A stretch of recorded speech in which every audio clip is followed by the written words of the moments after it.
सबसे पहले हम पाठ करेंगे आस्था माँ का। पालती आप लोग मार के बैठे हो, दोनों हाथ, ये सीधा हाथ ऊपर और ये लेफ्ट हैंड जो है वो नीचे, और अंगूठे जुड़ जाएंगे। पाठ करेंगे हम आस्था माँ का। आस्था का श्रद्धा अर्थ है श्रद्धा भरा मन हो, उस मन में वाल्मीकि जी रहते सदा से। 10वां माँ भी आस्था, इसवां पाठ करो, प्रगट दिन घर घर चले और खंड ज्योत की। वृंदा माँ तुलसी बनी पाकर के रब को, पूजनीय तुलसी करे रोग रुख सब। प्रेम प्यार की नेमते सबको बांटे जो, सृष्टि करता नाथ के चरण पियो धो। आदे वाल्मीकाय नमो। आस्था माँ की हमने पाठ किया। मैंने कहा कि आज का युगामृत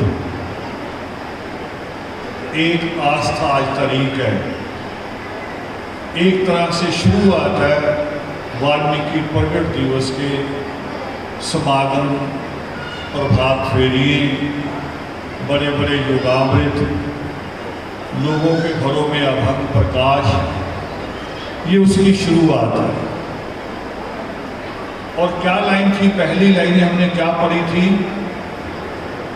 आस्था का श्रद्धा अर्थ है श्रद्धा भरा मन हो। ईश्वर थाली नहीं देखता, ईश्वर आपकी जेब नहीं देखता कि जेब कितनी भारी है, थाली कितनी भरी हुई है। ईश्वर आपकी आस्था देखता है, श्रद्धा देखता है। और श्रद्धा कैसी हो? श्रद्धा बिल्कुल वैसी होनी चाहिए। अभी थोड़े दिन पहले राखी का त्योहार निकला ना, या तो भाई आ रहे थे बहनों के घर और बहनों की नजर दरवाजे पे टिकी हुई थी कि कब दरवाजा खटखटाए और भाई आ जाए। या बहनें जा रही थी, कोई बाइक से, कोई बस से, कोई कार से, मगर रोज की तरह नहीं लग रहा होगा उस दिन लग रहा होगा बस धीरे चल रहा है, कार की गति थोड़ी और बढ़ाओ। ये जो प्यार है भाई और बहन के बीच का, जैसे कभी मां आ जाती है, मां के आने की कितनी ज्यादा खुशी होती है हमें। मां आई है, वही आस्था परमेश्वर के लिए भी होनी चाहिए। सृष्टिकर्ता वाल्मीकि दयावान के लिए उससे बड़ी आस्था होनी चाहिए। हम क्या कहते हैं उनको हम कहते हैं कि तुम सभी रिश्तों में हो, तुम माता भी हो, तुम पिता भी हो, तुम भाई भी हो, तुम बहन भी हो, तुम सखा भी हो, तुम बंधु भी हो। हर रिश्ता ईश्वर के साथ। तो फिर श्रद्धा कितनी बड़ी होनी चाहिए? फिर श्रद्धा को भाई के आने का इंतजार, माँ का मिलन, पिता आए, उससे भी बड़ी होनी चाहिए,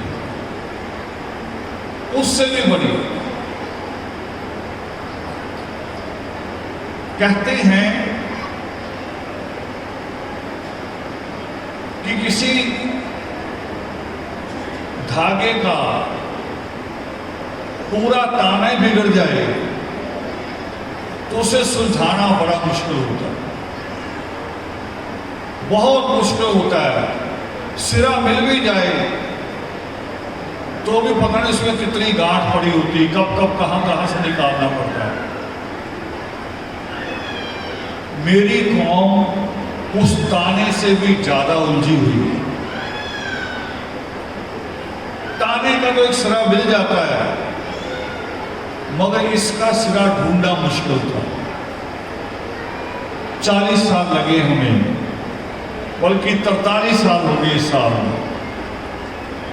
43 साल 43 ईयर पूरे हो गए हमें इस काम में लगे हुए कि ये ताना सीधा करना है। इस कौम को भी इंसानों वाली लाइन में खड़े करना है, उस लाइन में खड़े करना है जहां लोग गर्व से कहें कि अगर बनना है तो वाल्मीकि कौम जैसी बनना, वहां लाना है। मगर खड़े कहां हैं, शुरुआत कहां से, जहां पूरा ताना उलझा हुआ है। कोशिश है हमारी पूरी पूरी, लगे हुए हैं। छुट्टी का दिन आपको यहां बुलाया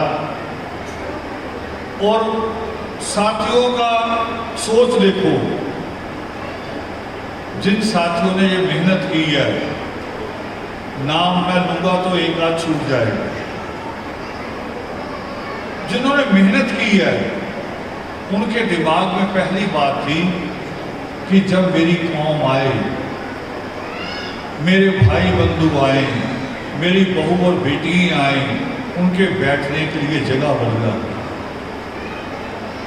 इसका भी एक अपना असर होता है। लोग बनाते हैं घरों में ड्राइंग रूम, फिर बनाते हैं डाइनिंग रूम। ड्राइंग रूम में गप्पे मारेंगे, आने जाने वालों को मिलेंगे। डाइनिंग रूम में खाना खाएंगे परिवार इकट्ठा बैठ के।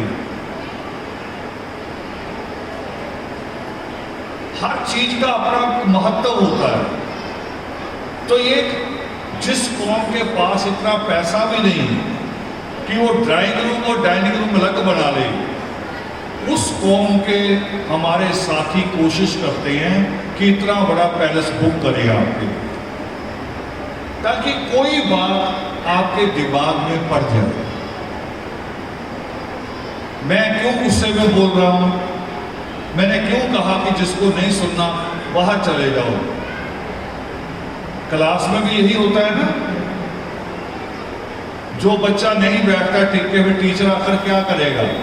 पहले तो टीचर हमारे समय में तो पीटते थे, डंडा चलता था, मुर्गा बना देते थे, हाथ खड़े करके बाहर खड़ा कर देते थे, जाओ सारे लोग देखे तो भी। अब माहौल बदल गया। अब टीचर क्या करता होगा, जिसे नहीं पढ़ता वो चले जाओ, जिन्होंने पढ़ना वो बैठेगा। क्यों कहा मैंने, एक तो हमारे उन साथियों की मेहनत, जिन्होंने इतना पैसा खर्च किया, 1.5-2 महीने हो गए इनको घूमते हुए आपके पास। कहीं से 10 रुपए लिए, किसी से 100 मिला, किसी ने 1000 भी दिया होगा। और किस लिए, ये प्रबंध बढ़िया होगा। अब इसके आगे क्या है, प्रबंध क्यों बढ़िया हो, ताकि आप बैठ के उसी क्लास की तरह कुछ सीख के यहां से जाए।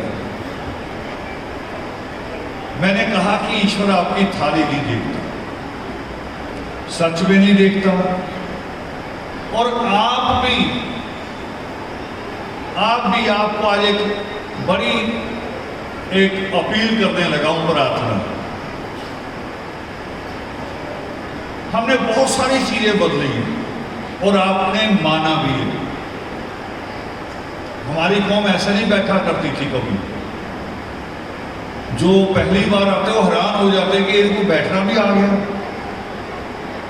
मैं अपने बचपन में देखा करता था, जब कभी मोहल्ले की मीटिंग होती थी वाल्मीकि प्रगट दिवस के लिए, मुश्किल से आधा घंटा चलती थी मीटिंग। आधे घंटे बाद गाली गलौज, कभी कभी किसी का सिर भी फट जाना, लड़ाई झगड़ा। हमने उसी कौम को बदल दिया, बैठना सिखा दिया। यहां तो आप 1% बैठे हो, योगिमा पर्व में 100% होता पूरा देश। यहां आप अलग अलग बैठे हो, वहां अलग अलग नहीं बैठे होते, परिवार बैठे होते पूरे पूरे।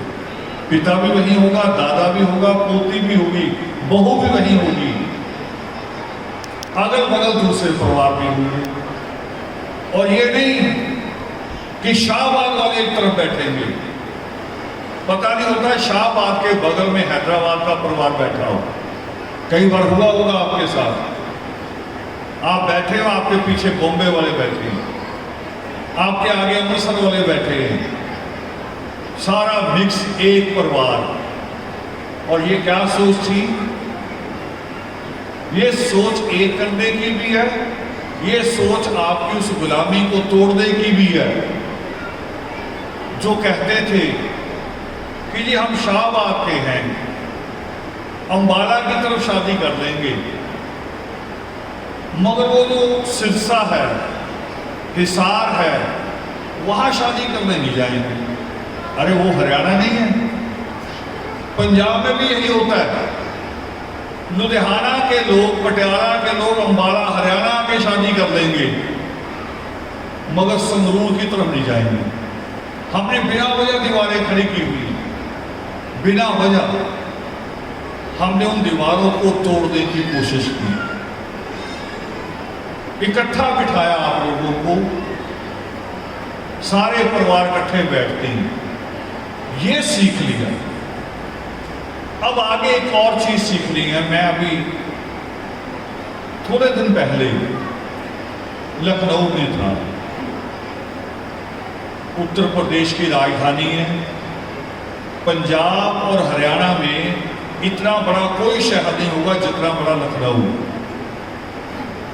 यानी एक शहर के 3 पार्लियामेंट मेंबर होते हैं, इतना बड़ा है पार्लियामेंट मेंबर 3। वहां हमारा शिक्षा सेमिनार, मैं 2 दिन पहले पहुंचा, साथी लेने आए, मगर चेहरों पे एक अजीब तरह की चिंता थी उनकी। बैठे जब बात हुई, वो कह रहे जी बड़ा चिंता है, सेमिनार कैसा होगा, बारिश बहुत हुई है लगातार, हम घरों तक जा ही नहीं पाए, लोगों को बता नहीं पाए, और ऊपर से वो मेढक होता ना, करे मेढक अगर कुएं से बाहर निकलना चाहे करे तो दूसरा उसकी टांग खींच लेता नीचे कि ना मैं निकलूंगा ना तुम्हें निकलने दूंगा। दूसरा वहां के कुछ वो जो स्कूल जाते ही नहीं, जिनको पढ़ाई से कोई मतलब नहीं, उन्होंने क्रिकेट मैच रख दिया, और वो भी लखनऊ से बाहर 25 किलोमीटर बाहर। और लोग उदास, हमारे साथी, मैंने कहा उदास ना हो, जो क्रिकेट में गए हैं वो स्कूल वाले है ही नहीं, उनको सेमिनार से कोई मतलब नहीं, चाहे उनका मैच हो या ना। दूसरा, हमें हॉल नहीं भरना, हमें जिज्ञासु भरने हैं, जो आए वो सुनने आए, हॉल भरे या ना भरे।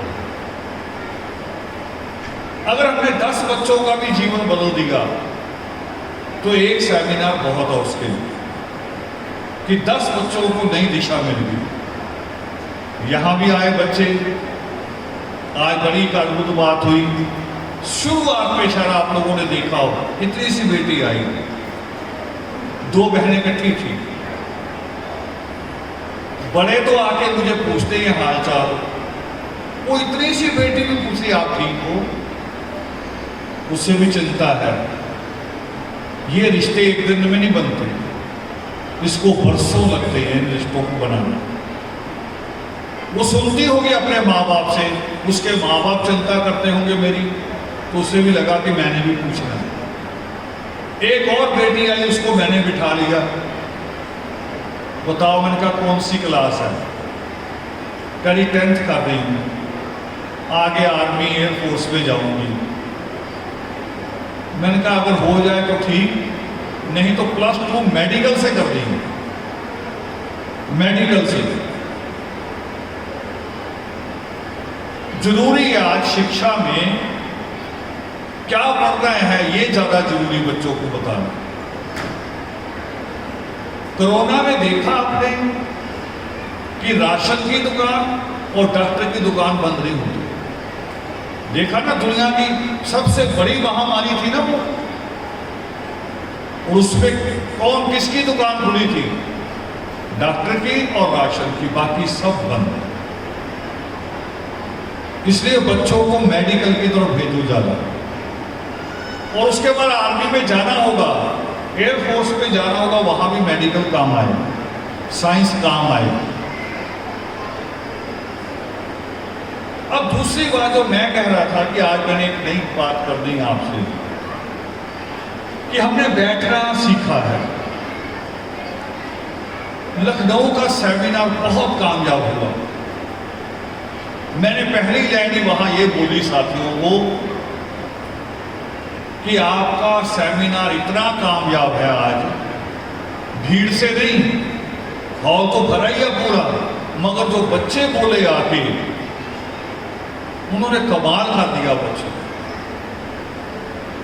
नहीं तो 12 साल पहले लखनऊ में जब पहला सेमिनार हुआ था, बच्चे एक वर्ड यूज नहीं करते थे इंग्लिश का, एक वर्ड, प्योर हिंदी बोलते थे।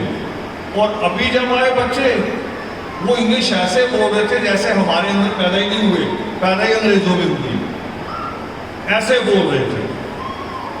मैंने उनको कहा कि अब आप स्वर्ण युग की तरफ चल पड़े, मगर चल पड़े, स्वर्ण युग आया नहीं है, अभी चले, अगर रुक गए तो फिर फेल हो जाओ। तो उसके 2 दिन बाद कुछ लोग मिलने आते रहे लगातार परिवार। एक ये भी खूबसूरती थी वहां, 3 दिन लगातार माँ बाप अपने बच्चों को लेके फिर आते रहे मेरे पास। कोई सुबह आ रहा, कोई शाम को आ रहा, बच्चों से अलग बात कर रहा। उसी दरमियान मैंने बीच में मैं अपने लैपटॉप पे काम कर रहा था, वही वीडियो डाल रहा था वहां पर, और करते करते बीच में सत्संग लग गया। सिखों का सबसे बड़ा दीवान लगता है, सबसे बड़ा, रणजीत सिंह कहते हैं उसे, जो बाबा वो सत्संग करते हैं, भाई रणजीत सिंह ढंडरियां वाले, उनका सत्संग वाला बीच में आ गया पीस,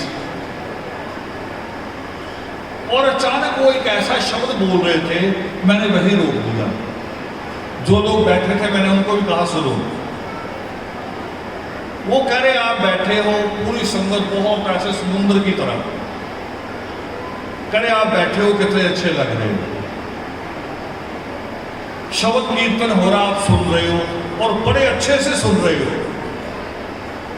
बाद में अरदास होगी, उसमें भी आप बड़े अच्छे से खड़े होते, अरदास करते, फिर झुक के मत्था टेकते हो। मगर जब लंगर पे जाते हो तो सारा गुड़ गोबर कर देते हो, सब खत्म कर देते हो, थकता मुक्की शुरू हो जाता है, मैं उससे आगे, मैं उससे आगे। ये मैं सबसे बड़े दीवान की बात कर रहा हूं, जिनका चैनल भी अपना है, जिनके पास हवाई जहाज अपने, उनकी बात कह रहा हूं। मगर वो बाबा ईमानदार थे जिन्होंने इस बात को कहा। तो मुझे भी लगा उस दिन कि मुझे भी अपने परिवार के साथ, इस आदर्श परिवार के साथ, मुझे भी ये बात करनी चाहिए, ये बात करनी चाहिए, मुझे कहना चाहिए। और लखनऊ की ही एक मिसाल है, लखनऊ की एक कहावत है कि वहां इतना तहजीब है, इतना अदब है कि अगर वो किसी दरवाजे में प्रवेश कर रहे हो, अंदर जा रहे हो, दरवाजा छोटा है, तो अपने पीछे वालों को कहते हैं पहले आओ, आइए। और पीछे वाला अगर छोटा है तो कह रहे नहीं आप बड़े हैं, पहले आओ। ये लखनऊ की कहावत है और मैं चाहता हूं कि इस कहावत को आप सीखें और खास तौर पर लंगर के समय, खाना खाने के समय। यहां तो पहले ही शुरू हो जाता है भी थोड़े थोड़े आते जाओ खा लो, मगर सेमिनार में वहां तो लास्ट में होता है। योगिमा पर्व में वहां एकदम बहुत सारी भीड़ एकदम आती है और जब जाना होता है दूसरे दिन, तब ये ध्यान रखो दूर वाला कौन, इनमें कौन है जिसने बॉम्बे जाना है या जिसकी ट्रेन है अभी 2 घंटे बाद। हाथ जोड़ के उनसे कहो कि आपकी ट्रेन है, पहले आप लोग बैठो, आप ग्रहण करो, हम बाद में देंगे। जिनकी बस जानी है दूर, फरीदाबाद बस जानी है, उनको कहो भी आपकी बस जानी है, कोहरा बहुत पड़ता है, आप पहले खा लो। ये आदत डालो अगर परिवार है। अगर हम परिवार हैं तो फिर ये आदत डालनी शुरू परिवार से। आपको कोई कहने ना आए, कोई समझाने ना आए कि क्या करना है, आप खुद ही वहां सारे कुछ खुद हो जाओ। वहां के प्रबंधक भी, वहां की सुरक्षा भी, सब कुछ आपके हाथ में है। खुद ही कर सारा काम, जिसको कहते हैं मैनेज करना, उसको मैनेज करना। अब आगे बढ़ते हैं आस्था मां की तरफ। तो आस्था का पहला श्लोक हमने पढ़ा था कि आस्था का श्रद्धा अर्थ है श्रद्धा भरा मन हो, उस मन में वाल्मीकि जी रहते सदा सदा। जिस मन में श्रद्धा है, आस्था है, ईश्वर उससे दूर नहीं। उसके मन में मंदिर शव बना ही वही था, वहीं से बना था, मगर पापियों के हाथ में आ गया। अब उस मंदिर में तो बलात्कार भी हो जाते हैं, जेवर भी लूट लिए जाते हैं, जेबें भी कटती हैं, लोगों के मोबाइल निकाल लिए जाते हैं, मगर मंदिर शव बना इसी से था कि ईश्वर आपके मन के अंदर है। बेटे इको चीज खत्म कर दो, आवाज मुझे गूंज रही है, साफ सुने इन सबको। अब दूसरा श्लोक क्या है? दूसरा श्लोक बोलिए, 10वां मां भी आस्था इस मां पाठ करो, घर घर जले अखंड ज्योत की। इस माह, इस महीने में। अब ये क्या है? अब ये हमारी दूसरी चिंता थी, ये दूसरी उलझन थी हमारी। मैंने कहा ना कि ताने उलझा हुआ मिला हमें। अभी मैंने कहा लंगर पे हमने अनुशासन पैदा करना, ये एक दूसरी उलझन थी। हमारे यहां मीटिंग होती थी, लड़ाई हो जाती थी प्रगट दिवस में, और प्रगट दिवस वाले दिन भी मैंने अपने घर में भी देखा। दूसरों की मिसाल ना दूं, सारे बुरे थे, हम अच्छे थे नहीं, हम भी उसी ताने का हिस्सा थे। प्रगट दिवस वाले दिन हमारे घर में मीट बन जाता था, खुशी का दिन, क्योंकि क्रमोच तक हम पहुंचे नहीं थे। हमने सृष्टिकर्ता वाल्मीकि दयावान की बातों को सुना नहीं था, बस वैसे ही था।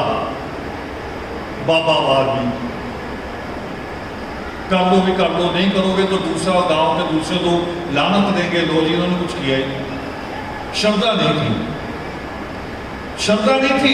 ये नाक के लिए करते थे कि नाक का सवाल है। हमने उस सवाल को बदलना शुरू किया। किसे बदलना है?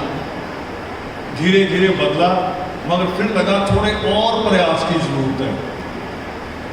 तो ईश्वर ने ये, ईश्वर ही देता समझ। आप कभी याद करो, आपको आपके हिसाब से बता रहा हूं। आप कभी कभी कोई गाना याद करते हो, कभी कभी कोई पुराना गाना, ये बहुत पुराना है यार, ये तो सुना ही नहीं। अचानक होता है कि दूसरे तीसरे दिन वो टीवी में गाना आ जाता है जिसको आप याद कर रहे हैं। कभी कभी तो उसी दिन ये टेलीपैथी है, विचार फैलता है। जिसको बुजुर्ग कहते थे ना, बुरा ना बोलो, वो बुरा विचार फैलेगा, अच्छा बोलो तो अच्छा फैलेगा। तो जब हमारी चिंता बढ़ी तो ईश्वर ने एक नई समझ दी। क्या दी? कि घरों में अभंग प्रकाश करो, जो भंग ना हो। 4 दिन लगाएं तो 4 दिन भंग ना हो, 7 दिन लगाएं तो 7 दिन भंग ना हो, 14, 24, 34, 47 जितने दिन लगाना। अब ये समझ कहां से आई? चिंता क्या थी? चिंता थी कि मेरी कौम जितना सिख गुरुद्वारे को पवित्र रखता है, मेरी कौम वाल्मीकि अनंत को इतना पवित्र किस दिन रखेगी? कब रखेगी? यहां तो जो प्रधान आता है वो अपनी मर्जी का करता है, उसको मर्यादा नहीं पता धर्म की। पंजाब का एक मोहल्ला है जहां से बड़ी मीटिंगें हुआ करती थी और फिर पूरे पंजाब की मूवमेंट चला करती थी। जंग का मोहल्ला है, आली मोहल्ला। बड़ा नाम था उसका, राजनीति में भी नाम था, मगर पता नहीं कैसा प्रधान आया, उसने पूरे मंदिर में मूर्तियां लगा दी दूसरी, जिनसे हम छुड़वा रहे हैं कि बच जाओ, सारी मूर्तियां लगवा दी। कोई रोकने वाला ही नहीं। चलो वो प्रधान तो होगा मूर्ख, उसको धर्म का ज्ञान नहीं होगा। आप हरिद्वार जाते हो? हाथ खड़ा करो, हरिद्वार कितने लोग जाते हैं? कनखल देखा वहां जाके क्या है? गेट के अंदर जाते ही ऐसे सीढ़ियां जा रही है ऊपर को, नया हॉल बनाया है और बाबा ने पूरी दुकान लगाई है कि सारे ग्राहक आ जाए।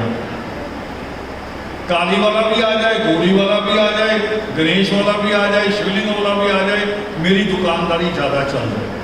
मगर आते हैं वो? हमारे अलावा वहां कोई आता है? हमारी कौम ही जा रही है। हमारे तो बाबा की समझ भी इतनी है। गुरु ग्रंथ साहब में राम का नाम कितनी बार आता है पता ही नहीं, हजारों बार। हरि नाम आता है, गोपाल नाम आता है, मगर उन्होंने कभी राम की मूर्ति लगा ली गुरुद्वारे में? लगाई? हरि का झंडा लगाया? नहीं लगाया। ये मूर्खताएं मेरी कौम करती है। आपके मंदिरों में भी होगा, कोई ना कोई ऐसा प्रधान जन्मता है अजीबोगरीब, करा होते बाहर जाती शिवलिंग यही लगा लो। यार उल्टा काम करने कोई जा रहा उसको तो रोको, ये थोड़ी उसको को उल्टा काम यहां करो, रोको उसे। अभी किसान आंदोलन हुआ था, याद है ना, जब दिल्ली रोकी पूरी किसानों ने, और हरियाणा के साथ लगता है बिल्कुल बागपत, वहां का किसान नेता जिसने ज्यादा अगुवाई की किसान आंदोलन की, राकेश टिकैत, सुना ना? और उसने कहा फिर करा भी गुरुद्वारे से रोटी आ रही, गुरुद्वारे से चाय आ रही, गुरुद्वारे से सब्जियां आ रही हैं, दूध भी आ रहा है, मंदिरों से तो कुछ भी नहीं आ रहा। जहां हमारी औरतें शिवलिंग पे रोज दूध चढ़ाती हैं, वहां से चाय का कप भी नहीं आया। ये राकेश टिकैत ने कहा, और कहना चाहिए अगर उसने खाया देखा गुरुद्वारे का लंगर तो उसको ईमानदारी से कहना चाहिए था कि ये बढ़िया था, और कहा उसने। मगर हमारे यहाँ तो और मुश्किल है ना, कि यहाँ तो बाबे, जब बाबे बिगड़े हुए हो तो कौम का क्या बने? फिर ईश्वर ने एक समझ दी, छोटी सी समझ। हमने कहा चलो घरों में अखंड प्रकाश करेंगे, अभंग प्रकाश करेंगे, और उसके साथ शर्तें क्या होगी कि अगर 4 दिन जोत रखनी है तो 4 दिन घर में मीट अंडा नहीं बनेगा। इसलिए अलग अलग रखा, उसको सीधा नहीं कहा मिलो में सारे लोग 44 दिन रखो। पता था कई सबर नहीं कर पाएंगे इतना, धीरे धीरे धीरे धीरे करो। डॉक्टर भी कहते हैं ना कि ये दवाई अभी ले लो, दूसरी 6 घंटे बाद ले लो। हमने भी सोचा भी धीरे धीरे करो। कहा कि 4 भी रख सकते हो, 7 भी रख सकते हो, 14 भी, 24 भी, 34 भी, 44 भी, जैसा आपका सब्र हो। जितना आप सब्र कर सको उतना। एक काम कि मीट अंडा नहीं बनेगा। दूसरा, घर में चाहे हुक्का पीने वाला दादा क्यों ना हो, मगर उस कमरे के आसपास हुक्का नहीं पिया जाएगा जहां अभंग प्रकाश होगा। बीड़ी नहीं पिएगा कोई। बड़े से बड़ा रिश्तेदार आ जाए, है ना, वो क्या कहते हैं, सगा, यही कहते हैं ना हरियाणा में, सगा आ गया, वो सगे का बच्चा होता बेटे, है ना, वो आ जाए भले, अगर अभंग प्रकाश लगा है तो मीट अंडा नहीं बनेगा। उसे भी सिखाओ। तो जब आपके घर इतना शुद्ध हो जाएगा, उस कमरे में कोई जूता पहन के भी नहीं जाएगा, बीड़ी पी के भी नहीं जाएगा, बताओ आपका घर अनंत हो गया कि नहीं हो गया? किसी मंदिर जैसा हो गया कि नहीं हो गया? मंदिर नहीं, गुरुद्वारे जैसा हो गया कि नहीं हो गया? फिर यहीं से हम सीख जाएंगे। जब अपने घर में ये करना सीख जाएंगे तो जो वाल्मीकि अनंत है उनको भी पवित्र रखना सीख जाए।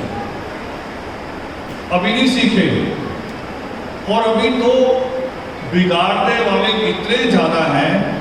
पाकिस्तान में, हमारा बड़ा हिस्सा पाकिस्तान में है, हमारी कौम का। पाकिस्तान लाहौर में एक बहुत ऐतिहासिक वाल्मीकि अनंत है, जिसका शिलान्यास 1861 के करीब किया गया, और उसका नाम है, ऐतिहासिक नाम, आप गूगल पे सर्च करोगे तो आ जाएगा, नीला गुंबद लाहौर। उसका नाम है नीला गुंबद। ये आसमानी तो आप देख रहे हैं, उसका पहले से कई 100 साल पहले से लोग वहां समझ रहे हैं। नीला गुंबद, मगर विदेशों में जो बैठे हैं वो सोचते हैं कि जब विदेश चले जाए ना आदमी, कह रहे उसको ज्यादा अकल आ जाती, अकल नहीं आती। विदेश में अगर गधा भेज दे घोड़ा बन जाएगा, बताओ, घोड़ा बन जाएगा? अकल कब आती है? वो जो मास्टर कहते थे पुराने, मास्टर पुराने कहा करते थे, वो मार मार के पढ़ाते थे, डांट डांट के पढ़ाते थे, फिर क्या कहते थे, कहते मैं गधे को इंसान बना रहा हूं, मगर कैसे? पढ़ा के, शिक्षा से, किताब से। गए तो हो तुम वहां मजदूरी करने विदेशों में, और रोक झाड़ रहे हो कि हम विदेश में रहते हैं, और गए पाकिस्तान, जिसका नाम नीला गुंबद था, उसमें पूरे में लाल रंग पुतवा के आ गए। ये करतूत की विदेशों में बैठे लोगों ने। पहले वो सही चल रहा था पाकिस्तान, जैसा था वैसा चला रहे थे सही, वो जाके खराब कर रहे हैं। और दूसरी एक मिसाल दे रहा हूं, मैं उपवन पे बैठा था, 2 लड़के मोटरसाइकिल पे निकल रहे होंगे, एयरपोर्ट से आए थे, एक दुबई से आया था कई दिन साल बाद, पटियाला के थे। जैसे ही रोड पे लगा झंडा देखा आसमानी, ब्रेक मारी, नीचे आ गए वहां हमारे पास। मैं कैसे आए, करे हम तो घर जा रहे थे, मगर लगा कि झंडा लगा अपना ही है। अब सोचो अगर लाल लगा होता तो रुकते, भगवा लगा होता तो रुकते, ये फर्क पड़ता। मगर इसमें एक बात और समझ लेनी है, हम जो अभंग प्रकाश करते हैं, अब एक नई परंपरा पंजाब के कुछ लोगों ने शुरू कर दी, हरियाणा से भी कुछ लोग आते हैं कि जी वाल्मीकि तीर्थ से जोत लाएंगे। चलो ये तो नजदीक हो, आप तो पंजाब हरियाणा वाले, मुझे ये बताओ, जो भोपाल में रहता आदमी, जो सागर में है, जो बॉम्बे में है, बनारस में है, हैदराबाद में है, वो जोत लेने कैसे आएगा? फिर उसके घर जो जोत लगेगी वो झूठी होगी, वो गलत होगी? बताओ, होना क्या चाहिए था? पहली लाइन क्या है आस्था महीने की? आस्था का शब्द अर्थ है, और जिसकी श्रद्धा मजबूत है उस मन में परमात्मा रहते हैं। होना ये चाहिए था। ये नए से नया पखंड जोड़ लेते हैं। फिर कोई कहता है पीतल का चिराग बनाएंगे, बड़ा भी बना लिया तो चुपचाप रखो अपने घर में। चिराग तो मिट्टी का भी चल सकता है, स्टील का भी चल सकता है। आपकी श्रद्धा कौन सी ये देखो, वो मिट्टी की है कि पीतल की है, वो देखो। और कल को कोई ज्यादा अमीर आएगा वो सोने का बना लेगा, तो हमारे बाकी घरों में सोना जिनके नहीं होगा, क्या इनकी आस्था नकली होगी? नकली हो जाएगी इनकी आस्था। जैसे लिखा था साहिर लुधियानवी ने, फिल्म में तो उसका गीत कुछ और था, ताजमहल को लेकर, मगर जो उसने अपने जीवन में लिखा सच में, उसकी लाइनें ये थी कि एक शहंशाह ने बनवा के हंसी ताजमहल। ये लाइन फिल्म में भी है और उसकी अपनी, मगर अगली लाइन उसने बदल दी। अगली लाइन में उसने लिखा कि हम गरीबों की मोहब्बत का उड़ाया है मजाक।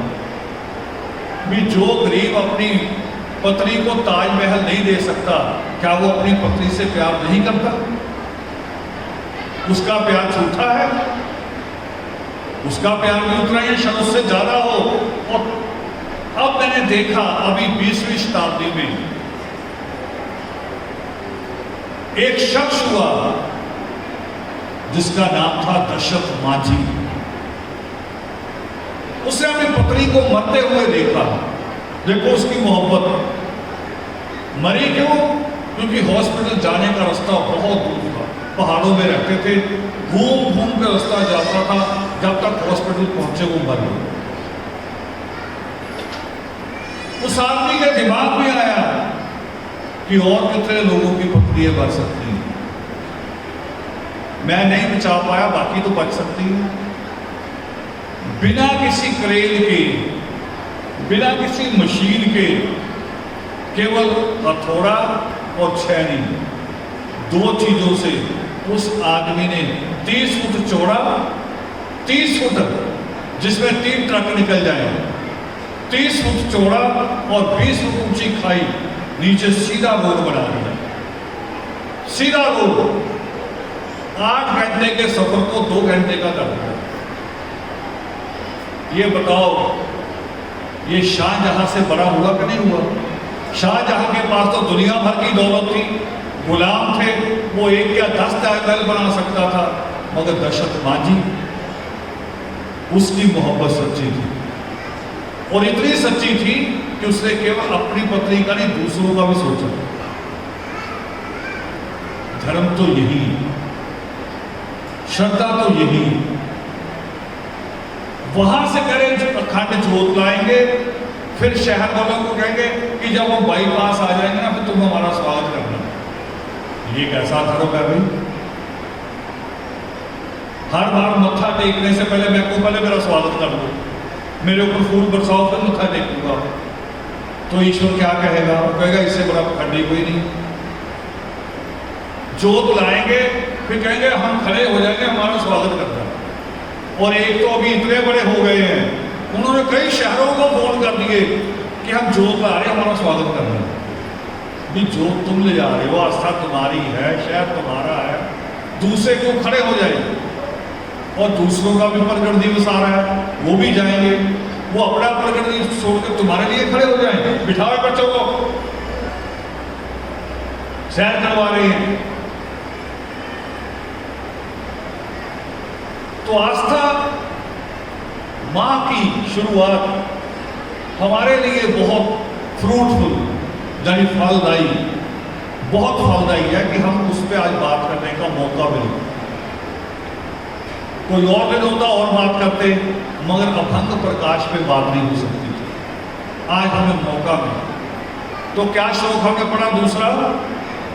10वां माँ भी आस्था इसमा प्रगट दिन अखंड ज्योत की। अगली लाइन क्या है? वृंदा माँ तुलसी बनी पा करके रब को पूजनीय तुलसी करे रोग मुक्त सब। माँ वृंदा की कहानी पता आप लोगों को? क्यों मैं गुस्से में बोलता हूं कि कितनी सारी मूर्तियां क्यों लगाते हो? क्यों कह रहा हूं? ये मुझे मेरा इतिहास कहता है, माँ वृंदा की कुर्बानी कहती है, एकलव्य का कटा हुआ अंगूठा कहता है, बबरीक का कटा हुआ सिर कहता है कि मुझे ये बातें याद रखनी चाहिए। मुझे वो दिन याद आता है जब महामुनि शंभू को उल्टा लटका के कत्ल किया जा रहा था, और जो महामुनि शंभू को उल्टा लटका के कत्ल करे उसकी मूर्ति हमारे मंदिरों में होनी चाहिए, होनी चाहिए। आप बुरा ना कहो, किसी को गाली ना दो, मगर अपने कातलों को पूछो भी नहीं। और हमारे ये बाबे करतूत कर रहे हैं, ये उनकी करतूत है बापों की, तो कौम कैसे सीख जाएगी? तो मैं तो ईश्वर से उस दिन का शुक्रगुजार हूं। अब देखो यहां भी एक लाइनें मुझे गाने की याद आ रही हैं। जब मैंने पहली बार सुना तो तब नहीं समझ में आया, फिर उसको जब मैंने अपने आप के साथ जोड़ा फिर समझ में आया। उस गाने की लाइनें थी कि जिसने हमें मिलाया, जिसने जुदा किया, देखो दोनों को, जिसने हमें मिलाया, जिसने हमें जुदा किया, उस हर डगर को सलाम। पहली बार मुझे समझ में नहीं आया, मैंने कहा शायद तुक लगा दिया, लाइन पूरी करके देनी, चलो विचार दो। पर बाद में याद आया, जब मैं अपने जीवन में वापस गया, याद करने लगा, मैंने जब इंजीनियरिंग छोड़नी पड़ी, मैं जुड़ गया था मूवमेंट के साथ। और इंजीनियरिंग होती है, साइंस का जो सब्जेक्ट होते हैं वो दोपहर बाद भी क्लासें चलती रहती हैं, शाम को 5 बज जाते कॉलेज से निकलते लैब से। और मुझे इधर क्या, ये ईश्वर ने रास्ता दे दिया। जब मैं इधर जुड़ा तो कई क्लासें मैंने छोड़नी शुरू कर दी। फिर टीचरों ने गाइड किया, वो करे या फेल हो जाओगे, नहीं तो अपने सब्जेक्ट चेंज कर लो। मुझे सब्जेक्ट चेंज किए, मगर दोस्त थे, वो दोस्त जब बाद में मिले मुझे पढ़ाई के बाद, कोई कार में आ रहा, मेरे पास आके ब्रेक मार रहा और मैं साइकिल पे। अब पता नहीं मुझे कि मेरे से प्यार था कि जानबूझ के ब्रेक मारते थे। ब्रेक मारी, रुके, हमने बात की, हाय हेलो हुई, और कईयों ने एक बात और मुझे कह दी बीच में। तो मैंने कहा गाड़ी नहीं ली है? कहे नहीं, ये तो अभी ली है, पुरानी में तुम्हारी भाभी को दे दी। मैं घर आके बड़ी निराशा में कि मैं इंजीनियरिंग ना छोड़ता तो मेरे पास भी होता, मेरे पास नहीं होता। ये मुझे अब पिंच कर रहे हैं, याद करा रहे हैं कि तू साइकिल पे है, मगर ईश्वर ने मुझे चुना इस दिन के लिए, इसके लिए चुना।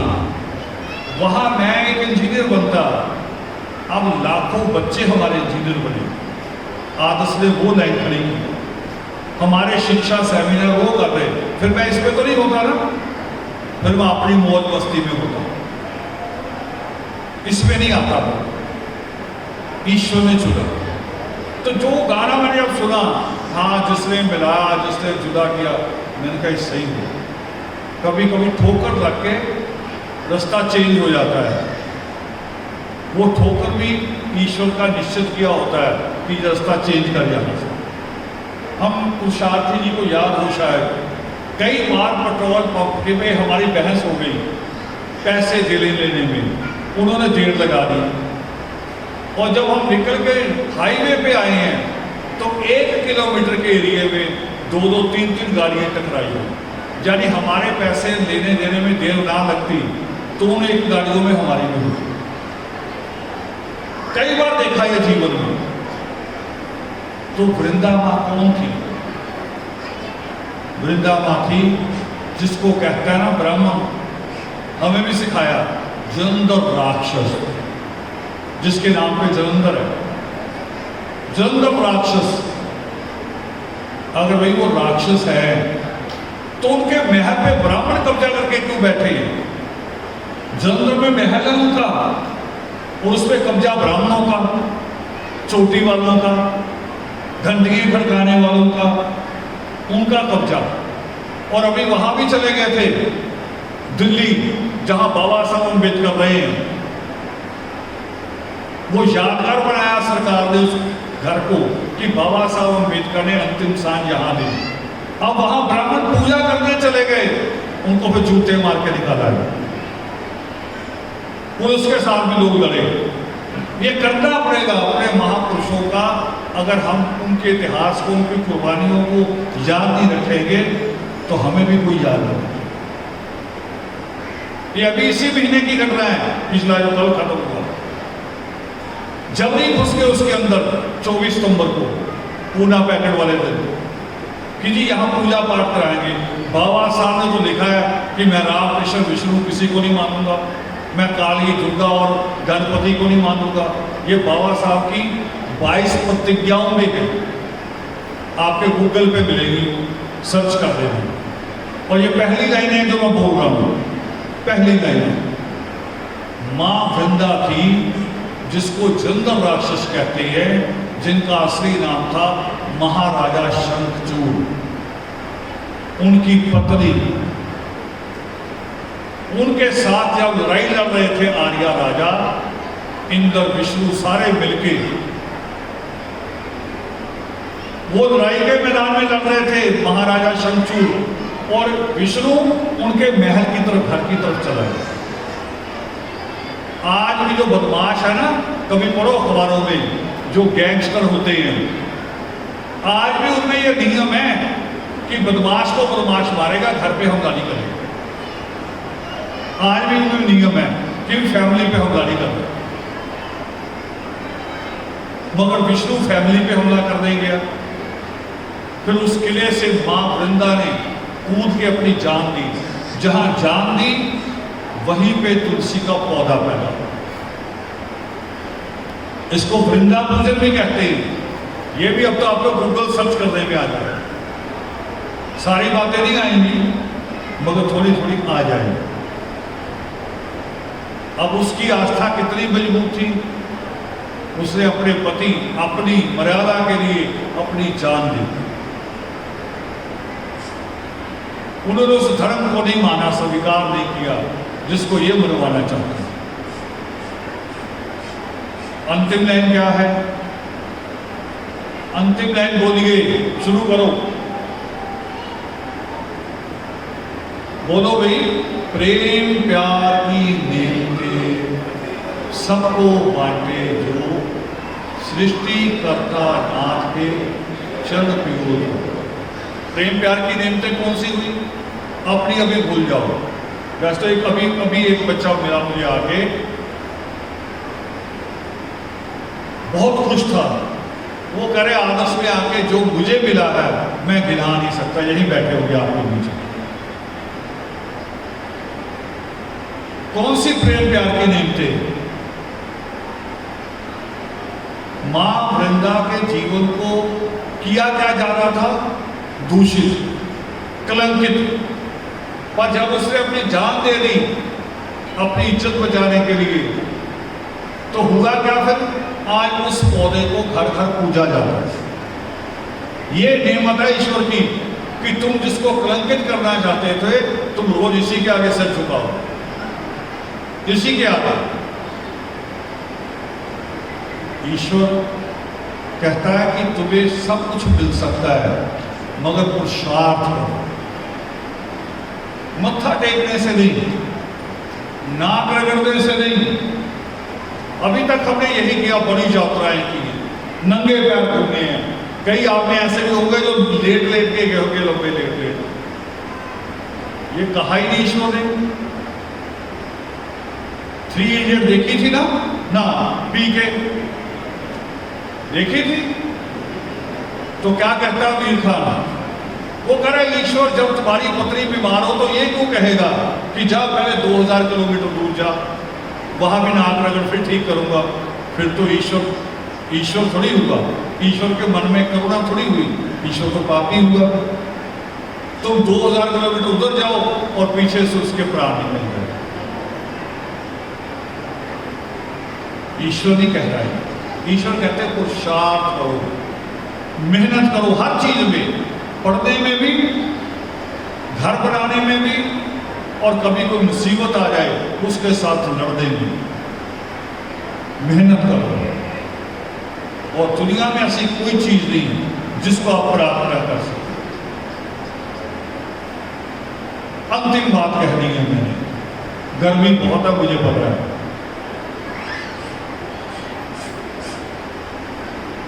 एक बड़ा रिवाज है, अभी भी कभी कभी मेरे कान में ये बात पड़ती है। वैसे तो अपने 4 साल पहले, 4 साल से भी ज्यादा हो गए, जब पद भंग किए थे, ज्यादा हो गए, हमने पद भंग किए थे योगिमा पर्व में भी। अब कोई प्रधान शक्ति नहीं, फिर भी कभी कभी आता है कान में, इसको बना दो जी कुछ। एक हमारे यहाँ पूरे भारत में ये बेल्ट ज़्यादा है, हमारी पंजाब में ज़्यादा हो रहा है, लोग ईसाई बन रहे ना, है ना, हो रहा ना, ईसाई बन रहे, हमारे रिश्तेदारों में भी होंगे। ईसाई बनाने के प्रधान आता है कि प्रचारक आता है, फैसला करना हमने अभी। कोई प्रधान आता है कि प्रचारक आता है? प्रचारक आता है, नाम उनके लग लग को पादरी है, पास्टर है, नाम है तो प्रचारक। आपने भी अगर अपना धर्म लगाना है, बचाना है, आगे बढ़ाना है तो प्रचारक बनना पड़ेगा। प्रधान सेक्रेटरी से हटके प्रचारक बनना पड़ेगा। और प्रधान सेक्रेटरी से हट के हमने इतनी बड़ी ताकत दिखाई है। जब हर साल अधिवेशन हुआ करते थे और मंच से पद बटा करते थे, 2-2, 3-3 घंटे लिस्ट नहीं खत्म होती थी। ये वो प्रधान, ये जमुनानगर का, ये जगाधरी का, ये शाहबाद का, ये अम्बाला का, पता नहीं लगता था, लाइन नहीं लगी रहती थी। फिर कुछ रह जाते थे कि वो नाराज हो गया, हालांकि उसे हटाया होता था, भी से हटा दो, इसलिए काम नहीं किया, करे वो नाराज हो गया, फिर भी कुछ बना दो, ऐसे होता था। तब वो कौन बना? बताओ, तब वो कौन बना? नहीं बना। और जब प्रधान शक्ति हटा दिए, हम सारे प्रचारक हो गए, तो करोड़ों रुपए की जमीन ले ली हमने, करोड़ों रुपए की, और 1 करोड़ से ऊपर उसके ऊपर लग गया। आपका पैसा सारा किसी सरकार से नहीं लिया, किसी मंत्री से नहीं लिया। सुखविंदर भी एक मंत्री को बुलाया करता हर साल, अब आज पता नहीं क्यों नहीं बुलाया, पर मेरे से पहले चला गया, आया, उसने भी 1 रुपया नहीं दिया। पैदा इसी कुंभ में हुआ है, 1 रुपया नहीं दिया। मैंने सुखविंदर के थ्रू भी कहलवाया, अंबाला से लकी देविंदर, उसके थ्रू भी कहलवाया भी तुम्हारे पास इतनी पावर है, चलो सरकारी ना दो, पंजाब और हरियाणा होता भी, उधर की गवर्नमेंट उधर नहीं दे सकती। बड़े बड़े व्यापारी हैं, आरटीए हैं, जमींदार हैं, 10 लोगों को पकड़ोगे 20 लाख आ जाएगा। और तुमने कोई बेईमानी नहीं मांगनी, कहना है कि उपवन है हमारे, उपवन को दो, सामान ही भेज दो, ना पैसा दो, हाथ में पकड़ो, सामान भेज दो, 2 ट्रक सरिया भेज दो, वहां 2 ट्रक सीमेंट भेज दो। ये प्रधान सेक्रेटरियों से हटके आपकी ताकत है जिससे उपवन बना। आप अपनी ताकत को कमजोर समझते हो, आप में ज्यादा ताकत है। और अभी जब मैं लखनऊ था, आने से 1 दिन पहले वहां के साथी कह रहे चलना है। हम निकले और निकले तो मुझे एक दुकान दिखाई दी, बाटा, जहाँ से जूता चप्पल मिलती है। मेरा मन हुआ कि मेरे शूज़ बहुत पुराने हो गए हैं, बदल दो। मगर गाड़ी चले जा रही है, अपने आप से सो रहा नया दे 3-4 हज़ार रुपया खर्च हो जाएगा, बेकार हो जाएगा, रहने दो, अभी तो ठीक है। ऐसा तो टूटा नहीं कि अंगूठा बाहर आ गया है, अभी सही है। मैं उसके अगला मोड़ काटा तो बोर्ड लगा मिला पुस्तक मेला। जैसे ही बोर्ड देखा, जितने लोग थे कार में सबके मुंह से एक ही हुआ, रुको। कार घुमाई अंदर और जानते पड़ा कितनी किताब खरीदी हम लोगों ने? 1.25 लाख रुपए की। और अभी भी समय नहीं था हमारे पास। एक दिन पहले पता चला, एक दिन के दूसरे दिन के दूसरे दिन गाड़ी की तैयारी थी। 1.25 लाख की किताबें खरीदी। किसके लिए? ये जो छोटे छोटे बच्चे अभी मिलने आ रहे थे, इनको आदत डालनी है। इनको ये ना हो कि जी किसी धर्म स्थान पे जाते हैं तो लंगर मिलता है।